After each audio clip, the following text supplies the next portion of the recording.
I'm Whitney Ward. It is officially opening day for the Spokane Indians. So we want to get started right now. Travis Green is live at Creme 2 night at Avista Stadium as they are just now getting underway. Hi, Travis.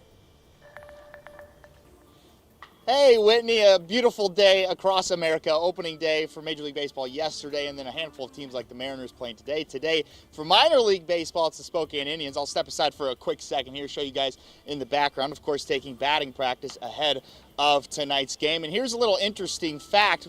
The Indians were in the short A ball level of minor league baseball for quite some time. So this is actually the first game they've played at Avista Stadium since 1982 in the month of April. So pretty interesting fact there for you. Of course, minor league baseball, all about the minor league guys, and some guys to be excited about on this Indians team. The Colorado Rockies, the parent organization, their top two prospects starting right here in Spokane, that being outfielder Zach Veen at number 1 and catcher Drew Romo, the team's second top prospect. So a lot to be excited about with this team. We're going to talk to those guys, and we'll have that for you in the 5 o'clock show. For now, this game starts at 6:35 p.m. I'm told around 4,000 people to be in attendance. So it's going to be a packed stadium here tonight. But for now, we'll have more for you in the 5 and 6. I'll send it back to you there, Whitney. All right, Travis, thank you very much. And as he just mentioned, today was the Mariners' first game as well. We'll have more on that at 5 tonight, too.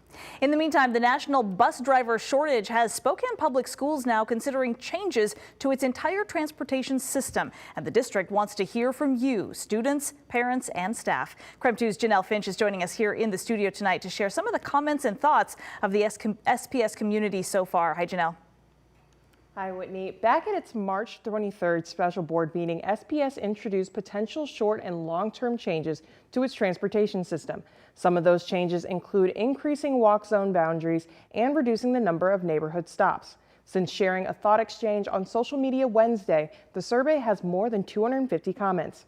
Let's talk a little bit more about what those commenters are sharing their thoughts on. There are 5 main short-term proposals for the district. Proposed ideas create centralized bus stops, have students arriving to school 10 to 20 minutes earlier depending on grade level, decrease the number of bus riders by increasing the range of student walk zones, provide high school students with STA bus passes, and alternative options for early learning and choice programs. Some comments thank the district for considering new transportation options and say it's time for a change. Other comments include several direct notes on Durham bus services.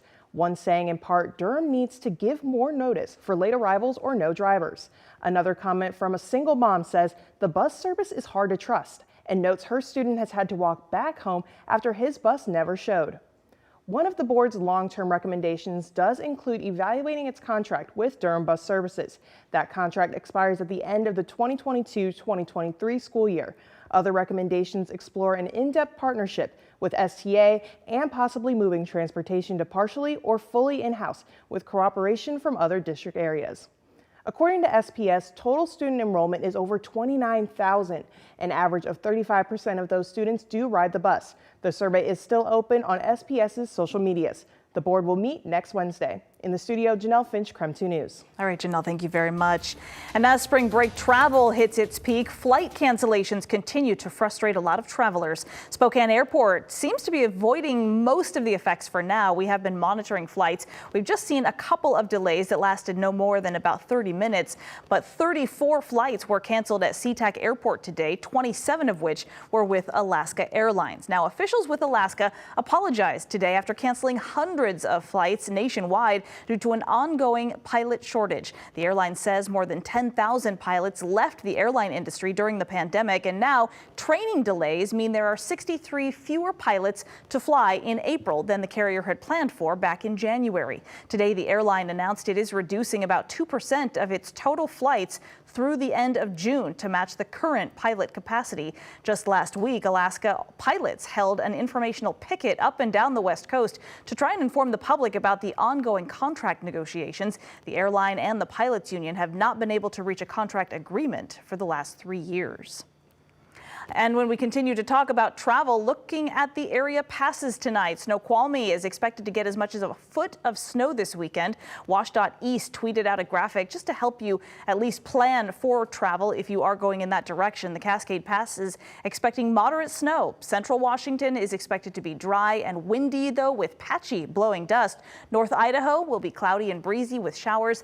and of course that mountain snow. So it's a lot to be keeping track of right now. We want to turn things directly to meteorologist Michelle Boss. Hi, Michelle. Yeah, I wish I could be talking more about sunshine, but yeah, dust, blowing dust, rain, wind, snow, all of that going on for this upcoming weekend. Let's take a look at the winter weather advisories. Yes, winter weather advisories we have going on for the Cascades. This will continue until tomorrow morning. A winter weather advisory again for possibly heavy snow above 2,500 feet, 5 to 12 inches of snow, and add to that some gusty winds. So of course, Snoqualmie and Stevens Pass will be affected. Also across the Blues in southeastern Washington and northeastern Oregon, winter weather advisory there, anywhere from 6 to 10 inches of snow above 3,000 feet. Right now, not a whole lot of precipitation in the lower elevations, and we are seeing one a little bit more moderate shower here, just moving across the Washington Palouse there into Idaho, just east of Fairfield. So could see some brief heavier downpours there. Wind is really our main short weather concern. Wind gust up around 40, as much as 45 miles per hour through the evening. Should be mostly dry there, hence that blowing dust